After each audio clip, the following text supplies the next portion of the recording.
Good morning students. देखो last time हम अपना 12 चैप्टर कर रहे थे और मैंने तुम्हें इसकी 2 एक्सरसाइजेस करवा दी थी। आज हम अपनी नेक्स्ट एक्सरसाइज स्टार्ट कर रहे हैं। इसकी 12.3 एक्सरसाइज जो है हमारे पास। देखो इस एक्सरसाइज में हम डिस्कस करेंगे अबाउट सेक्शन फॉर्मूला। तो देखो सेक्शन फॉर्मूला तुमने अपनी प्रीवियस क्लासेस में भी पढ़ रखा है। हम स्टार्ट कर रहे हैं अपनी एक्सरसाइज 12.3 और सेक्शन फॉर्मूला के बारे में हम डिस्कस करेंगे। तो सेक्शन फॉर्मूला जो कि तुमने पहले भी पढ़ रखा है। सेक्शन फॉर्मूले में क्या था हमारे पास 10th क्लास में जब हमने ये पढ़ा था, तो क्या था कि जब हमारे पास कोई भी एक लाइन सेगमेंट है इस तरीके से, कोई ए है कोई बी है, ऐसे था ना, तो इसके हमारे पास कोई कोऑर्डिनेट्स हमें पता होते थे, कोई x1 y1, इसके हमें कोई कोऑर्डिनेट्स पता होते थे x2 y2, और कोई पॉइंट C होता था इस लाइन के ऊपर जो कि इस लाइन को किसी m/n में डिवाइड करता था। तो हमें इस पॉइंट के कोऑर्डिनेट्स यानी कि x और y को फाइंड आउट करना होता था। तो वो हमारे पास करने का तरीका क्या करते थे हम कि x किसके इक्वल होता था कि हम इनकी अपोजिट साइड्स पे जाके मल्टीप्लाई कराएं कि m की मल्टीप्लाई करवा दें x2 के साथ, प्लस में n की मल्टीप्लाई करवाएं हम x1 के साथ, डिवाइडेड बाय में क्या आएगा m प्लस n। और फिर y किसके इक्वल होता था my2 plus ny1 divided by m plus n। अब भी यही तरीका होगा, बस अब एक चीज में फर्क आ गया। वो क्या कि अब हमारे पास ये जो लाइन है वो किसी एक प्लेन पे ना होके 3 डायमेंशन में होगी। मतलब इसके कोई कोऑर्डिनेट x1 y1 z1 होंगे, इसके कोई कोऑर्डिनेट x2 y2 z2 होंगे, और मुझे इस C के कोई कोऑर्डिनेट्स x y z को निकालना होगा। तो अगर मुझे ये z कोऑर्डिनेट भी अब निकालना है, तरीका वही होगा, साथ में एक चीज जुड़ गई, वो क्या, mz2 plus nz1 divided by m plus n। ठीक है, यही सेम सेक्शन फॉर्मूले का अब भी हमने यूज करना है, बट अब हमारे पास 3 कोऑर्डिनेट्स को हमें फाइंड करना है। Okay, clear. फिर उसके बाद इसमें एक और चीज जो हमारे पास होगी कि जैसे आप पहले करते थे ना कि अगर मुझे रेशियो निकालना है कि भाई पॉइंट्स के कोऑर्डिनेट दे रखे हैं हमारे पास, अगर मेरे पास सी के कोऑर्डिनेट्स दे रखे होते हैं, मुझे इस रेशियो को निकालना होता, तो वो हम क्या लेते हैं कि इसको किसी k रेशियो 1 में डिवाइड करता है। बिल्कुल वही रूल अब भी लगेगा।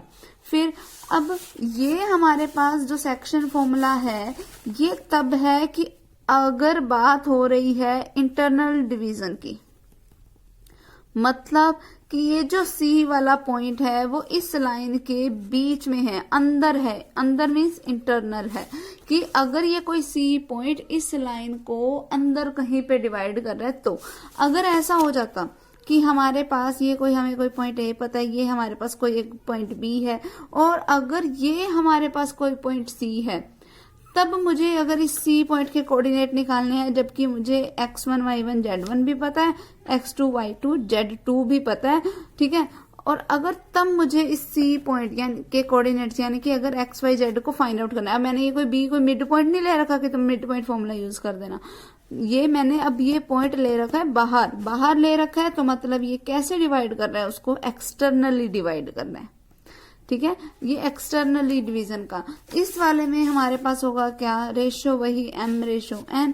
तो अगर एक्सटर्नली का केस हो तब मैं x निकाल लूंगी कैसे कि mx2 माइनस लग जाएगा nx1 divided by m minus n। फर्क कुछ नहीं है, बस यहाँ इंटरनली के केस में प्लस था, एक्सटर्नली के केस में क्या आएगा, माइनस। फिर my2 minus ny1 divided by m minus n, ये हो जाएंगे। y के z के कैसे निकालोगे, mz2 minus nz1 divided by m minus n। ठीक है, इस तरीके से हम इसको फाइंड आउट करेंगे। फिर मिड पॉइंट फॉर्मूला तो हमें पता ही है कि अगर कोई C पॉइंट इसके मिड पॉइंट में होता तो वो तुम कैसे निकालते हो, x1 plus x2 divide by 2 करके। y किसके इक्वल होता है, y1 plus y2 divide by 2। z किसके इक्वल होता है, z1 plus z2 divide by 2। ठीक है, फिर उसके बाद अगर मुझे सेंट्रोइड निकालना हो, सेंट्रोइड ऑफ ए अगर ट्रायंगल मुझे फाइंड आउट करना हो, तो सेंट्रोइड ऑफ ए ट्रायंगल का मतलब क्या हुआ कि अगर हमारे पास कोई भी एक ट्रायंगल है ए जिसके हमारे पास कोई कोऑर्डिनेट्स हैं x1 y1 z1, कोई पॉइंट बी है जिसके हमारे पास कोऑर्डिनेट्स हैं x2 y2 z2, कोई पॉइंट सी है जिसके हमारे पास कोऑर्डिनेट्स हैं x3 y3 z3। तो अगर मुझे इसका कोई सेंट्रोइड यानी कि सेंटर इसका कोई फाइंड आउट करना हो जिसके कुछ कोऑर्डिनेट्स हो सकते हैं x y z, तब इस केस में ये जो x होगा सेंट्रोइड अगर मुझे निकालना है तो x कोऑर्डिनेट किसके इक्वल होगा x1 plus x2 plus x3 divided by 3 के, क्योंकि सेंटर है। y इज इक्वल टू होगा y1 plus y2 plus y3 के होल डिवाइडेड बाय 3। z किसके इक्वल होगा z1 plus z2 plus z3 के होल डिवाइडेड बाय 3 के। ठीक है, इस तरीके से हम इसके सेंट्रोइड को भी फाइंड आउट कर सकते हैं। फिर उसके बाद हमारे पास देखो फर्स्ट सम क्या आता है। फर्स्ट सम में देखो हमें क्या बोल रहा है, find the coordinates of the point, coordinates of the point which divides the join of points 5 4 2 and -1 -2 and 4 in ratio 2:3 internally. देखो अब इंटरनली स्पेशल मेंशन्ड होगा तब मुझे पता चलेगा कि मुझे ये इंटरनली का ये वाला फॉर्मूला यूज करना है। अगर एक्सटर्नली बोल दिया मुझे ये फॉर्मूले का यूज करना है। ठीक है, अगर मुझे कोऑर्डिनेट्स फाइंड आउट करने हैं, देखो सबसे पहले एक लाइन है जो ज्वाइन करके बनी है इन दो पॉइंट्स को, तो ये दो पॉइंट्स मैंने ले ली। ये मान लो ये कोई पॉइंट मेरा ए है जिसके हमारे पास कोऑर्डिनेट्स हो गए 5 4 2, ये हमारे पास कोई पॉइंट बी है जिसके हमारे पास कोऑर्डिनेट्स हो गए -1 -2 एंड 4। कोई एक सी पॉइंट इस लाइन के ऊपर है।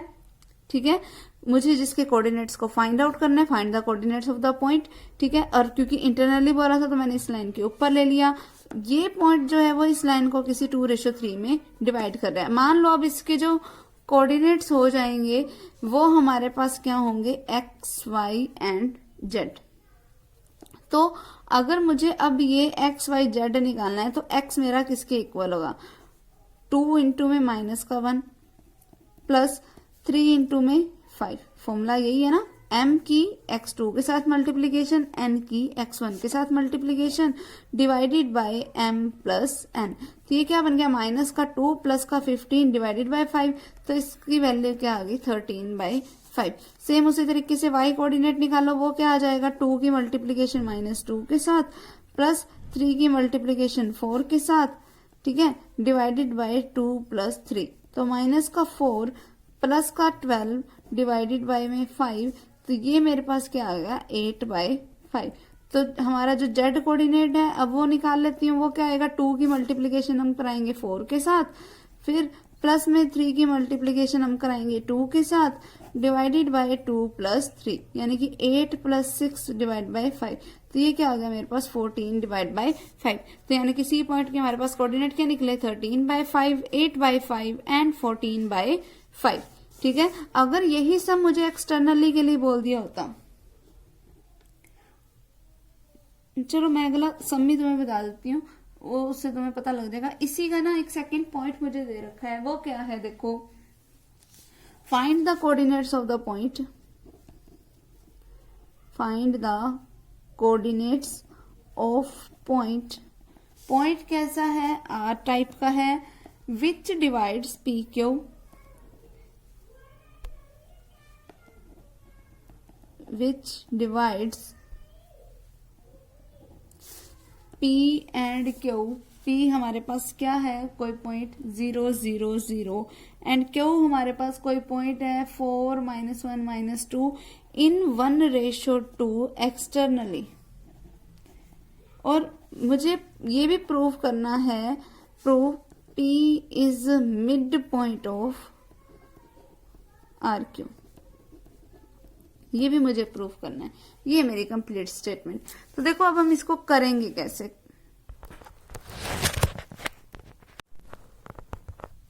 अब देखो इसको हम करेंगे ऐसे, find the coordinates of the point R. किसी आर पॉइंट के कोऑर्डिनेट्स निकालने हैं। ये हमारे पास कोई पॉइंट हो गया P, ये हमारे पास कोई पॉइंट हो गया Q, और आर पॉइंट जो है ना वो है इस लाइन के बाहर।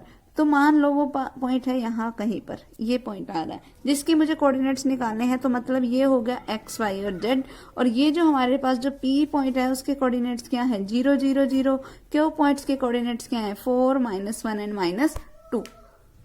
ठीक है, फिर उसके बाद अब देखो नेक्स्ट चीज, अब मुझे ये दे रखा है कि ये जो आर पॉइंट है ना वो इस पी और क्यू की लाइन को किसी 1:2 में डिवाइड करता है। अगर ये इसे किसी 1:2 में डिवाइड करता है तो देखो हमारे पास बनेगा क्या।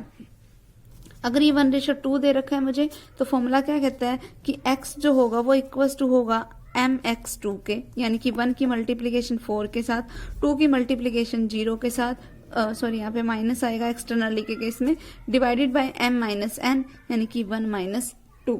तो देखो इसका हमारे पास जो रिजल्ट है वो क्या बन जाएगा,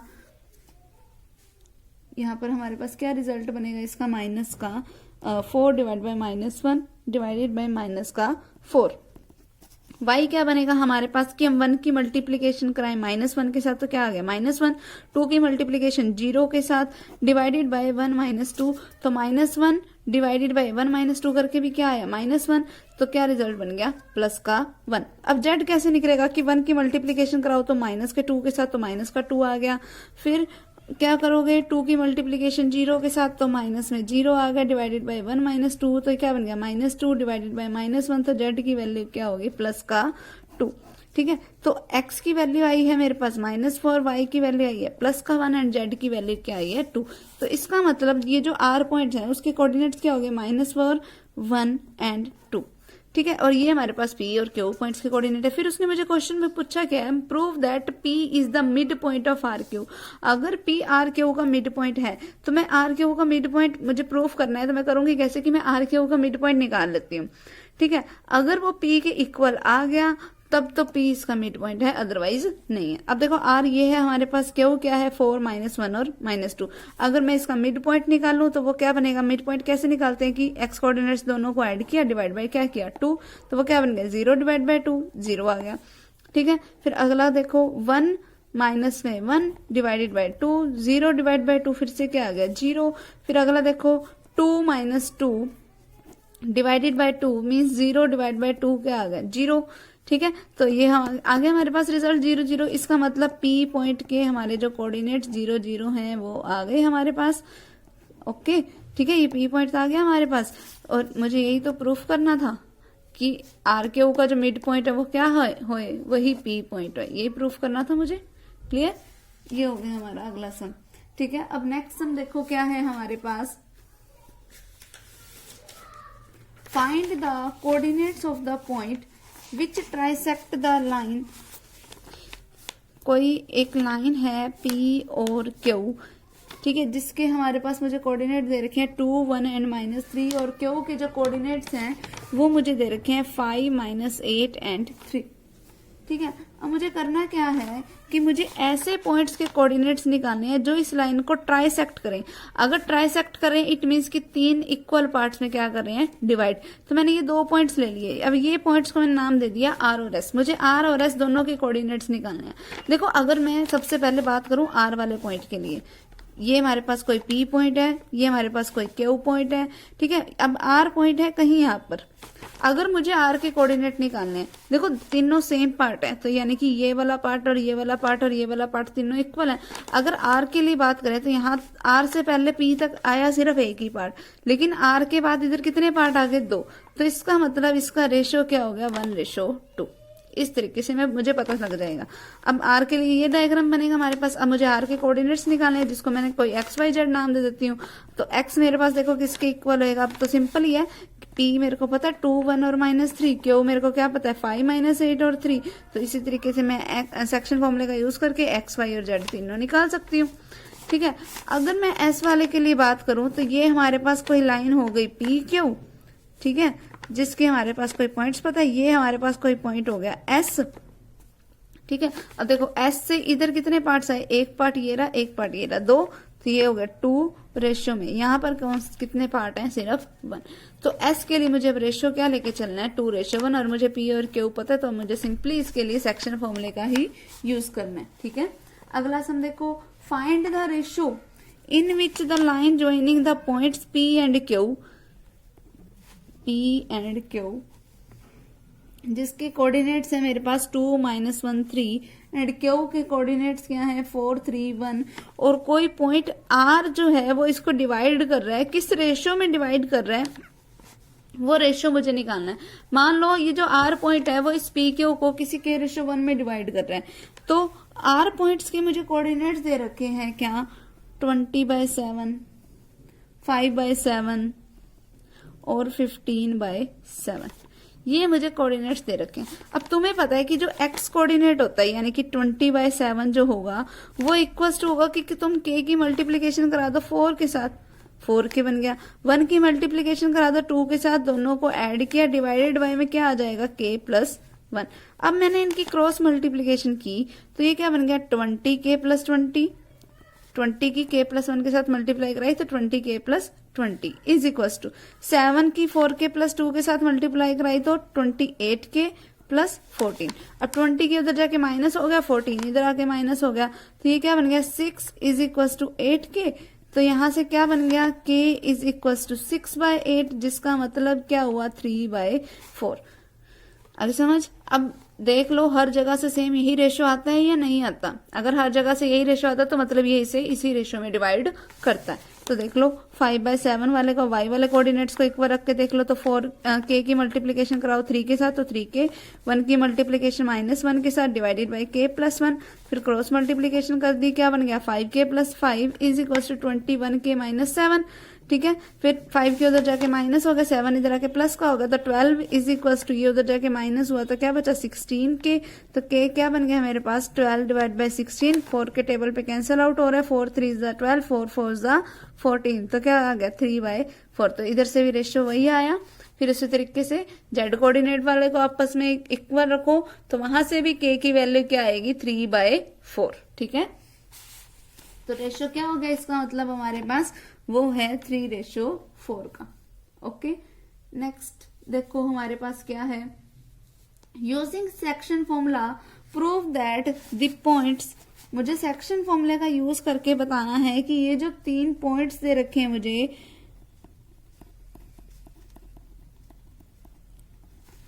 ये जो तीनों पॉइंट्स मुझे दे रखे हैं इनको मुझे कोलिनियर प्रूफ करना है यूजिंग सेक्शन फॉर्मूला।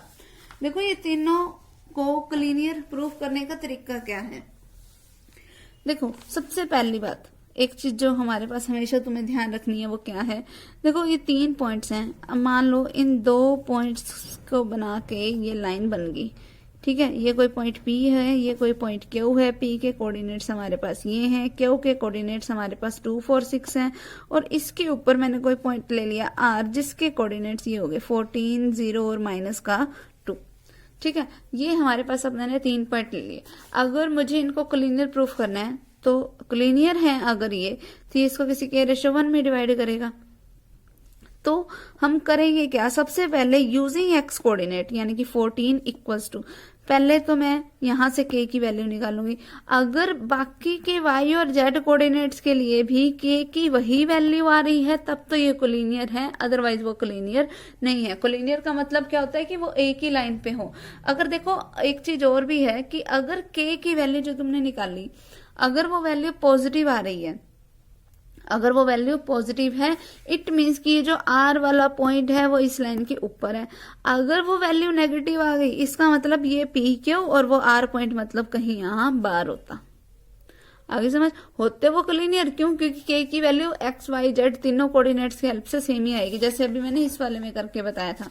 ठीक है, सेम उसी तरीके से x कोऑर्डिनेट को इक्वल रखो, फिर y को रखो, फिर z को रखो, तीनों में अगर सेम आ गया तो वो कोलिनियर है, अदरवाइज वो कोलिनियर नहीं है। बस इतना काम करना है।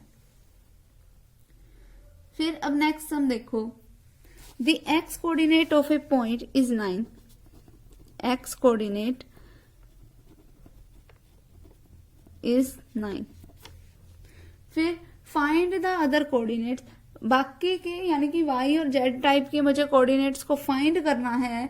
If this lies on the line joining these 2 points, कि ना एक लाइन है हमारे पास P के हमारे पास कोऑर्डिनेट्स हैं 7 2 1, Q के हमारे पास कोऑर्डिनेट्स हैं 10 5 7, कोई एक पॉइंट है R जो कि इस लाइन के ऊपर है, और इस पॉइंट का मुझे कोई एक्स कोऑर्डिनेट दे रखा है 9, इसके वाई और जेड कोऑर्डिनेट्स को मुझे निकालना है। ठीक है, अब मुझे नहीं पता कि आर पॉइंट इसको किस रेशियो में डिवाइड कर रहा है, तो मैंने अपनी तरफ से इसका रेशियो क्या ले लिया, k/1। तो वो देखो क्या बनेगा मेरे पास, 9 इज इक्वल टू, जो एक्स कोऑर्डिनेट होता है वो किसके इक्वल होगा कि k के तुम मल्टीप्लीकेशन करा दो 10 के साथ तो 10k बन गया, 1 की मल्टीप्लीकेशन करा दो 7 के साथ तो 7 आ गया, डिवाइडेड बाय में आ गया k+1, तो क्रॉस मल्टीप्लीकेशन की क्या बन गया, 9k+9 is equal to 10k+7। अब 9 के उधर जाके माइनस का हो गया तो ये क्या बन गया, k इज इक्वल टू 7 इधर आके माइनस का हो गया तो k की वैल्यू क्या आ गई, 2। तो इसका मतलब यहाँ पे ये जो रेशियो है वो कैसा है, 2:1। अब मुझे y और z निकालना है, तो y मेरे पास क्या बन जाएगा, देखो कि तुम इस 2 की मल्टीप्लीकेशन कराओ 5 के साथ तो क्या आ गया 10, 1 की मल्टीप्लीकेशन कराओ 2 के साथ तो क्या आ गया प्लस का 2, डिवाइडेड बाय रेशियो का एडिशन यानी कि 2+1, तो यहाँ से क्या बन गया 12 डिवाइड बाय 3, जिसकी वैल्यू क्या आ गई 4। ठीक है, फिर उसी तरीके से अब जेड कोऑर्डिनेट निकालो, जेड कैसे निकलेगा कि तुम 2 की मल्टीप्लीकेशन कराओ 7 के साथ तो क्या आ गया 14, प्लस 1 की मल्टीप्लीकेशन 1 के साथ क्या आ गया 1, डिवाइडेड बाय 2+1 तो क्या आ गया 15 डिवाइड बाय 3, तो जेड की वैल्यू क्या आ गई 5। ठीक है, तो ये हमारे पास वैल्यू किसकी होगी, एक्स वाई और जेड की। ओके, मुझे वाई और जेड की वैल्यू निकालनी थी ना, तो वो क्या आ गई 4 और 5। नेक्स्ट देखो अब हमारे पास क्या है, नेक्स्ट सम देखो, find the ratio in which the line joining the points, मुझे वो रेशियो निकालना है जिसमें एक लाइन जो कि दो ऐसे पॉइंट्स को ज्वाइन करके बनी है कि पहला कोई पॉइंट है P जिसके कोऑर्डिनेट्स हैं 1 2 3, दूसरा कोई पॉइंट है हमारे पास Q जिसके कोऑर्डिनेट्स हैं -3 4 और -5। ठीक है, अब ये लाइन जो है ना इसको डिवाइड कर रहा है कोई एक प्लेन, तो पहले मैंने एक कोई प्लेन सरफेस ले लिया। अब देखो ये प्लेन सरफेस के बीच में से एक ये लाइन टपके जा रही है तो किसी एक पॉइंट पे ही कट करेगी। ठीक है, अब वो जो पॉइंट है ना उसको मैंने नाम दे दिया R। ठीक है, अब हमारे पास और क्या बोल रखा है कि ये जो इसको कट कर रहा है ना वो है कैसा, XY टाइप का प्लेन है। इट मीन्स कि उसके Z कोऑर्डिनेट की वैल्यू क्या होगी 0, यानी कि ये जो R पॉइंट है उसमें सिर्फ XY और 0 टाइप का ही पॉइंट होएगा। क्यों, क्योंकि ये पॉइंट ये है कैसे प्लेन पे, XY टाइप के प्लेन के ऊपर है। ठीक है, यानी कि इसका Z कोऑर्डिनेट क्या है 0। अब देखो ये वाला पॉइंट है वो किसको किस रेशियो में डिवाइड करेगा, किसी k/1 में, तो हमारे पास देखो बनेगा क्या, मुझे XY से कोई लेना देना नहीं, मुझे तो सिर्फ रेशियो निकालना, सिर्फ उस पर फोकस करो जिसमें मेरे पास एक पॉइंट पता है, मैं उसी को डायरेक्ट ले लेती हूँ। तो 0 इज इक्वल टू k की मल्टीप्लीकेशन कराओ -5 के साथ तो क्या आ गया -5k, 1 की मल्टीप्लीकेशन कराओ 3 के साथ तो +3, सिर्फ Z कोऑर्डिनेट ही ले लिया मैंने, डिवाइड बाय में क्या आएगा k+1, क्रॉस मल्टीप्लीकेशन की उधर जाके मल्टीप्लाई हुआ तो क्या बन गया उधर जाके 0 इज इक्वल टू -5k +3, तो ये क्या बन गया -5k इज इक्वल टू -3, तो k की वैल्यू क्या आ गई -3 डिवाइड बाय -5, तो k इज इक्वल टू क्या आ गया 3/5। आगे समझ, ये हमारा क्या हो गया इसका रेशियो। नेक्स्ट देखो अगला पॉइंट, अगला सम भी यही है कि कोई एक find the coordinates of the point, उसमें मुझे किसी पॉइंट के कोऑर्डिनेट निकालने हैं, मतलब सेम यही सम है बस उसमें मुझे एक्स और वाई की वैल्यू भी निकालनी है। तो अगर मान लो मैंने इसी सम में एक्स वाई की वैल्यू भी निकालनी थे तो के मुझे अब पता चल ही चुका था, वो क्या था 3:5, तो यहाँ पर पुट करो 3, यहाँ पर क्या पुट करते हैं 5, तो अगर मुझे वाई निकालना पड़ जाए तो वो तुम कैसे निकाल लोगे कि 3 की तुम मल्टीप्लाई कराओगे 4 के साथ यानी कि 12 हो गया, 5 की मल्टीप्लीकेशन कराओगे 2 के साथ तो क्या आ गया +10, डिवाइडेड बाय में 3+5, तो ये क्या बन गया 22/8, तो ये क्या हो गया मेरे पास रिजल्ट 11/4। तो Z अब देखो किसके इक्वल आएगा कि 3 की तुम X निकाल लेते हैं, Z तो मुझे पता ही है, तो X किसके इक्वल आएगा 3 इंटू -3 यानी कि -9, 5 इंटू में 1 क्या आ गया +5 डिवाइडेड बाय 3+5 क्या बन गया -4/8 यानी कि -1/2। आगे समझ, तो अगर मुझे पॉइंट्स निकालने हो, कोऑर्डिनेट्स निकालने हो पॉइंट के, तो वो मैं इस तरीके से निकाल सकती हूँ। ठीक, नेक्स्ट सम देखो हमारे पास क्या है। अब देखो नेक्स्ट सम क्या है हमारे पास, फाइंड द रेशियो, हमें रेशियो फाइंड आउट करना है in which the line in which the plane x minus 2y plus 3z is equals to 17, ठीक है, डिवाइड कर रहा है। ये जो प्लेन है वो किसी एक लाइन को डिवाइड कर रहा है। तो अब ये एक प्लेन है तो वो कुछ ऐसा होगा प्लेन, ठीक है। ये प्लेन जो है वो किसी एक लाइन को डिवाइड कर रहा है जिसके P और Q पॉइंट्स मुझे दे रखे हैं। P पॉइंट्स है हमारे पास -2, 4, 7, कोई Q पॉइंट है हमारे पास 3, -5 और 8, ठीक है। अब मान लिया ये प्लेन जो है वो इस लाइन को किसी k/1 में डिवाइड कर रहा है, तो किसी एक पॉइंट पे तो कट करेगा ही। अब वो पॉइंट को मैंने नाम दे दिया r, जिसके कोऑर्डिनेट्स मुझे नहीं पता, तो उसके कोऑर्डिनेट मैंने ले लिए x, y और z। अब ये r जो है वो पॉइंट है इस लाइन के ऊपर भी और इस प्लेन के ऊपर भी। तो अगर मुझे r पॉइंट के कोऑर्डिनेट निकालने हैं तो देखो x क्या बनेगा। x किसके इक्वल होगा कि तुम k की मल्टीप्लीकेशन कराओ 3 के साथ तो 3k, फिर 1 की मल्टीप्लीकेशन कराओ -2 के साथ divided by k plus 1। Same उसी तरीके से y किसके इक्वल आएगा कि k की मल्टीप्लीकेशन -5 के साथ -5k, 1 की मल्टीप्लीकेशन 4 के साथ divided by k plus 1। z किसके इक्वल होगा k की मल्टीप्लीकेशन 8 के साथ तो 8k आ गया, फिर 1 की मल्टीप्लीकेशन 7 के साथ डिवाइडेड बाय k प्लस 1। ये एक्स वाई जेड हो गए। अब देखो ये वाला पॉइंट ये एक्स वाई जेड है क्या, एक्चुअल में आर के कोऑर्डिनेट्स तो मैंने निकालने हैं। अब ये आर पॉइंट कैसा था, जो इस पी के लाइन के ऊपर भी था और इस प्लेन के ऊपर भी था। अगर ये आर पॉइंट इस प्लेन के ऊपर है तो इसकी इक्वेशन को भी सेटिस्फाई करेगा। प्लेन की इक्वेशन मेरे पास क्या थी, x minus 2y plus 3z is equal to 17। अब x की वैल्यू क्या है, पुट कर दो यहाँ पे 3k minus 2 divided by k plus 1, minus का 2 टाइम्स ऑफ माइनस का 5k plus 4 divided by k plus 1, फिर प्लस का 3 times of 8k plus 7 divided by k plus 1 is equals to 17। अब बस इसको सोल्व कर दो, हमारे पास वैल्यू किसकी आ जाएगी, k की। सिंपल सी बात है, ठीक है। अब इसको सोल्व करके जो k की वैल्यू आएगी वही हमारा क्या हो जाएगा, रेशियो। अगर k की वैल्यू पॉजिटिव आती है तो मतलब वो इंटरनली डिवाइड कर रहा था, अगर k की वैल्यू नेगेटिव आ गई तो इट मीन्स कि वो एक्सटर्नली डिवाइड कर रहा था, और रेशियो तो हमारा वही ही रहेगा, ठीक है। फिर उसके बाद देखो नेक्स्ट हमारे पास क्या आता है,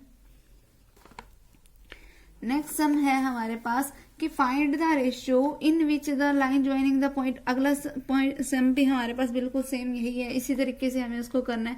नेक्स्ट सम देखो, the mid points of the sides of the triangle, कि कोई एक ट्रायंगल है हमारे पास ABC। इस ABC ट्रायंगल के जो मिड पॉइंट्स है ना वो मुझे दे रखे हैं। पहला मिड पॉइंट क्या दे रखा है मुझे, पहला मिड पॉइंट मुझे दे रखा है 1, 5, -1। दूसरा मिड पॉइंट मुझे दे रखा है 0, 4, -2। तीसरा मिड पॉइंट मुझे दे रखा क्या है 2, 3, 4। और ये जो मिड पॉइंट्स है मैं इनकी भी नेमिंग कर देती हूँ DEF, यानी कि DE और F के मुझे कोऑर्डिनेट्स दे रखे हैं। मुझे इसके वर्टिसेस नहीं पता, ये इसके वर्टिसेस मेरे पास हो गए x1, y1, z1, x2, y2, z2, और ये हो गए मेरे पास x3, y3, z3, ठीक है। अब मुझे करना क्या है, इसके यही वर्टिसेस को ही फाइंड आउट करना है। देखो अगर ये इस तरीके की ट्रायंगल है हमारे पास, देखो अगर D इसका मिड पॉइंट है, देखो D इसका मिड पॉइंट है, इट मीन्स कि जो इसका कोऑर्डिनेट होगा x कोऑर्डिनेट, यानी कि 1 किसके इक्वल होगा कि तुम इन दोनों के x कोऑर्डिनेट्स को ऐड करो और उसको डिवाइड कर दो 2 से। 5 किसके इक्वल होगा कि तुम y2 और y3 को ऐड करो और डिवाइड कर दो 2 से, ठीक है। सेम उसी तरीके से ये थर्ड कोऑर्डिनेट यानी कि -1 किसके इक्वल होगा कि z2 plus z3 divided by 2। इसको नाम दे दिए equation number first, equation number second and equation number third. फिर अब ई वाले उस पे भी आ जाओ, ई वाले उस पे आओगे तो इसके एक्स कोऑर्डिनेट को यानी कि 0 को इक्वल रखोगे कि x1 plus x3 divided by 2। फिर 4 किसके इक्वल होगा, y1 plus y3 divided by 2 के। फिर माइनस का 2 किसके इक्वल होगा, z1 plus z3 divided by 2 के। ये मेरी होगी equation number fourth. Equation number fifth ये होगी इक्वेशन नंबर सिक्स, ठीक है। सेम अब इस वाले पॉइंट के लिए हम करेंगे, अगर मिड पॉइंट फॉर्मूले का अगर हम यूज करें तो क्या बनेगा, that 2 will be equals to 2 किसके इक्वल होगा कि तुम x1 और x2 को ऐड करो डिवाइड बाय कर दो 2, ये होगी इक्वेशन नंबर 7। फिर 3 किसके इक्वल होगा, y1 plus y2 divide by 2। फिर 4 किसके इक्वल होगा, z1 plus z2 divided by 2, equation number 8 होगी ये, और ये होगी 9। अब देखो मुझे अगर x वाली की वैल्यूज निकालनी है, पहले मैं उनका इकट्ठा कर लेती हूँ क्योंकि ये आपस में रिलेट कर रहे हैं। देखो सिंपल सी बात है, यहां से मेरे पास क्या है कि 1 इक्वल्स टू हो गए इसके, तो यहां से मैं क्या बोल सकती हूँ, देखो अगर मैं इसको लिखना चाहूं तो मैं ऐसे लिख सकती हूँ दैट x2 प्लस x3, क्योंकि ये 2 उधर जाके मल्टीप्लाई होगा तो इज इक्वल्स टू आ गया 2। फिर x1 प्लस x3, ये 2 उधर जाके मल्टीप्लाई हुआ तो आ गया 0, क्योंकि 0 की 2 के साथ मल्टीप्लीकेशन। फिर इस 2 की 2 के साथ कराओगे तो क्या बनेगा, x1 plus x2 is equals to 4। अगर इन तीनों इक्वेशंस को मैं आपस में ऐड कर दूं तो क्या बनेगा, x2 plus x3 plus x1 plus x3 plus x1 plus x2 is equal to 2 plus 0 plus 4, ये हो गया। अब x1 कितनी बार आया, 2 बार, तो 2x1 हो गया। x2 कितनी बार आया, 2 बार, तो प्लस का 2x2 हो गया। अब x3 कितनी बार आया, 2 बार, तो प्लस का 2x3 हो गया, इज इक्वल टू क्या हो गया, 6। ठीक है, अब इसमें से 2 कॉमन आ रहा है, 2 कॉमन ले लो लेफ्ट साइड से, अंदर क्या बचा, x1 plus x2 plus x3 is equal to 6। 2 इधर डिवाइड में जाएगा तो क्या बना, x1 plus x2 plus x3 जो है वो किसके इक्वल आ गया, 3 के। अब देखो अगर x2 प्लस x3 2 के इक्वल है तो यहाँ पर x2 प्लस x3 की जगह पे मैं 2 लिख सकती हूँ, तो क्या बनेगा, x1 plus 2 is equal to 3। तो यहां से मेरे पास x1 की वैल्यू क्या आ गई, 2 उधर जाके माइनस हुआ तो 1, x1 की वैल्यू आ गई 1। आगे समझ।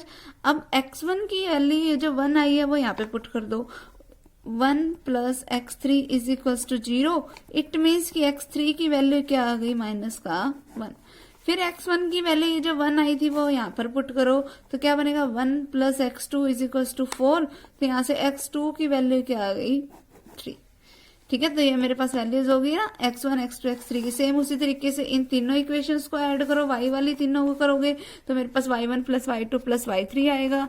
फिर कोई भी 2 का टोटल एक जगह पुट कर लेना तो वैल्यूज आनी शुरू हो जाएंगी। फिर सेम उसी तरीके से इन तीनों को ऐड करना, ठीक है, जैसे अभी इसमें किया। ठीक, तो इस तरीके से हम वर्टिसेस भी फाइंड आउट कर सकते हैं।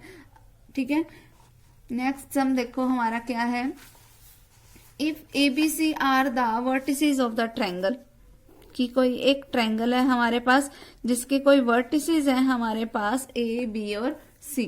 A पॉइंट है हमारे पास 5 4 6, B पॉइंट है हमारे पास 1 -1 और 3, C पॉइंट है हमारे पास 4 3 2। ठीक है, ये हमारे पास तीनों वर्टिसेस हैं ट्रायंगल के।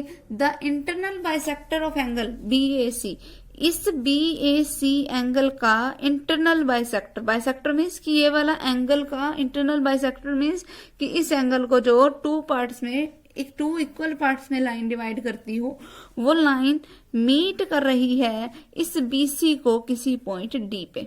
अब ये यहाँ पर D पे आके मीट तो कर रही है, अब D इसका मिड पॉइंट है या नहीं वो नहीं पता हमें तो इसका पता है कि ये दोनों एंगल आपस में इक्वल हैं। आगे समझ। फिर फाइंड क्या करना है मुझे, AD निकालना है, मतलब AD डिस्टेंस कितना होगा वो मुझे निकालना है। अब देखो अगर मुझे AD का डिस्टेंस निकालना है तो A कोऑर्डिनेट तो मुझे पता है, अगर D कोऑर्डिनेट भी मुझे पता चल जाए तो मैं सीधा डिस्टेंस फॉर्मूले का यूज कर लूंगी, तो मैं इस D कोऑर्डिनेट को निकाल लेती हूँ। लेकिन D कोऑर्डिनेट तो मेरे पास तब निकलेगा देखो ये BC एक तरीके से एक लाइन है और इस लाइन के ऊपर कोई D पॉइंट पता है, अगर इसका मुझे रेशियो पता चल जाए तो मैं बता सकती हूँ कि ये इस D पॉइंट के कोऑर्डिनेट्स होंगे क्या। तो रेशियो मुझे पता कैसे चलेगा, रेशियो पता चलेगा मुझे with the help of other 2 sides of the triangle. कौन सी, AB और AC, कि AB पे पहले डिस्टेंस फॉर्मूला लगाओ। AB पे डिस्टेंस फॉर्मूला लगाओगे क्या बनेगा, अंडर द रूट ऑफ 1 - 5 का होल स्क्वायर प्लस -1 - 4 का होल स्क्वायर प्लस 3 - 6 का होल स्क्वायर। सोल्व किया क्या बनेगा, under the root of 16 plus 25 plus 9। तो AB किसके इक्वल हो गया मेरे पास, अंडर द रूट ऑफ 50, जिसका मतलब क्या हो गया 5√2। फिर AC निकाल लो, AC क्या होगा मेरे पास, अंडर द रूट ऑफ 4 - 5 का होल स्क्वायर प्लस 3 - 4 का होल स्क्वायर प्लस 2 - 6 का whole square. Under the root of क्या बनेगा, 1 + 1 + 16, जिसका मतलब क्या हुआ √18। √18 को मैं क्या लिख सकती हूँ 3√2। अब AB का AC के साथ रेशो देख लो तो वो क्या बनेगा 5√2 डिवाइडेड बाय 3√2, तो क्या बन गया 5/3। इसका मतलब ये जो D पॉइंट है वो इस लाइन को किस रेशो में डिवाइड करेगा 5:3 में ही करेगा। जितना बाकी की दो साइडों का आपस में रेशो होता है ना, वही इसका रेशो बनेगा। अभी समझ, ठीक है। अब ये रेशो मुझे पता चल गया। अब डी पॉइंट निकाल लो यूजिंग सेक्शन फॉर्मूला, फिर ए और डी पे डिस्टेंस फॉर्मूला लगा दो, बस हमारा रिजल्ट आ जाएगा। क्लियर। फिर नेक्स्ट सम आता है हमारे पास कि कोई एक ट्रायंगल दे रखी है मुझे ABC। ये एक ट्रायंगल है हमारे पास जिसके वर्टिसेस मुझे दे रखे हैं 3, 6, 5, 6, 2, 7। सी के हमारे पास वर्टिसेस दे रखे हैं क्या 3, 1 एंड 9। फिर find the centroid of the triangle. तो इस ट्रायंगल का मुझे कोई सेंट्रोइड निकालना है। तो सेंट्रोइड निकालने का तरीका क्या बताया था मैंने तुम्हें कि तीनों एक्स कोऑर्डिनेट्स को ऐड करो और डिवाइड कर दो 3 से। तो अगर मुझे सेंट्रोइड का कोऑर्डिनेट निकालना है तो वो कैसे निकलेगा कि तीनों एक्स कोऑर्डिनेट ऐड करो। पहला 3 है, दूसरा क्या है 6, तीसरा क्या है 3, डिवाइड बाय में टोटल क्या आ जाएगा 3। क्या बन गया यहाँ से 12 डिवाइड बाय 3, जिसका मतलब क्या हुआ 4। y किसके इक्वल बनेगा 6 + 2 + 1 डिवाइडेड बाय 3, क्या बन गया 9 divide by 3 is equals to 3। z किसके इक्वल बनेगा 5 + 7 + 9 डिवाइडेड बाय 3। z किसके इक्वल आया, इसको ऐड करो 5 और 7 12, 12 + 9 क्या हो गया 21 डिवाइड बाय 3, जिसका मतलब क्या हुआ 7। तो मेरे पास x, y, z की वैल्यू आ गई। x की वैल्यू है 4, y की वैल्यू है 3, z की वैल्यू क्या है 7। तो यही मुझे निकालने थे, बस हो गया ये सम। ठीक है, तो इस तरीके से हमारी ये वाली एक्सरसाइज क्या हो गई कंप्लीट। अब नेक्स्ट टाइम एक्सरसाइज क्या, हमारा ये चैप्टर भी कंप्लीट हो गया। अब नेक्स्ट टाइम हम अपना नेक्स्ट चैप्टर स्टार्ट करेंगे अबाउट लिमिट एंड डेरिवेटिव। और फिर उसके बाद लिमिट एंड डेरिवेटिव करने के बाद अब हमारा सिर्फ एक चैप्टर और रह जाएगा, वो है कॉनिक सेक्शन से रिलेटेड। तो पहले हम लिमिट एंड डेरिवेटिव करेंगे, फिर हम कॉनिक सेक्शन को करेंगे। ओके।